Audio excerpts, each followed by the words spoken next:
மக்கள் திலகம் எம்ஜிஆர் அவர்கள் உடல்நலம் சரியில்லாமல் அமெரிக்காவில் உள்ள புரூக்ளின் ஹாஸ்பிட்டலில் மருத்துவ சிகிச்சையினை முடித்துக்கொண்டு தாயகம் திரும்பினார்கள். மக்கள் திலகம் எம்ஜிஆர் அவர்கள் தமிழகம் வருவதை அவரது கட்சியினரும் பொதுமக்களும் ஆரவாரத்தோடு அவரை வரவேற்க வேண்டும் என்பதற்காக சென்ட் தாமஸ் மவுண்ட், அதாவது பரங்கிமலை என்று சொல்லக்கூடிய பகுதியில் உள்ள இராணுவத்திற்கு சொந்தமான ஒரு மைதானத்தில் வரவேற்பு நிகழ்ச்சியை நடத்த வேண்டும் என்று முடிவு செய்து மக்கள் வெள்ளத்தோடு அந்த இடம் நிரம்பி வழிகின்றது. மக்கள் திலகம் எம்ஜிஆர் அவர்கள் அங்கே வருகின்றார்கள். தன்னை காண வந்த தொண்டர்களையும் ரசிகர்களையும் பொதுமக்களையும் கண்டு கண்ணீர் மல்க இரு கரங்களை கூப்பி மக்களுக்கு நன்றி சொல்கின்றார்கள். என் இரத்தத்தின் இரத்தமே என்று வாய் திறந்து அவர்களால் பேச முடியவில்லை, சைகை செய்கின்றார்கள்.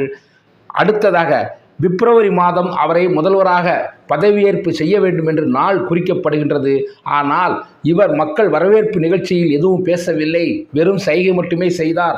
பேசாமல் சைகை செய்யக்கூடிய ஒருவரை எப்படி முதல்வராக ஏற்றுக்கொள்ள முடியும் என்று அன்று எதிர்க்கட்சியாக இருந்தவர்கள் அரசுக்கு எதிர்ப்பு கடிதங்களை அனுப்பினார்கள், அதாவது கவர்னருக்கும் ஜனாதிபதிக்கும். ஆனால் அப்பொழுதைய கவர்னராக இருந்த குரானா அவர்கள் நேரடியாக ராமாபுரம் தோட்டத்திற்கு சென்று மக்கள் திலகம் எம்ஜிஆர் அவர்களை சந்தித்தார்கள்.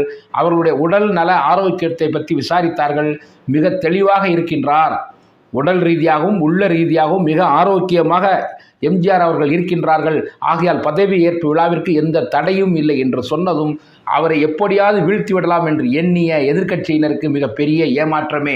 மக்கள் திலகத்தை பொறுத்தவரை எதிரிகளுக்கு தோல்வியை மட்டுமே பரிசாக கொடுத்தவர், அவரை நம்பியவர்களுக்கு வாழ்வினை பரிசாக கொடுத்தவர். அதனால்தான் அவர் மறைந்தும் இன்றும் மக்கள் மனதில் என்றென்றும் நிலைத்து நிற்கின்றார்.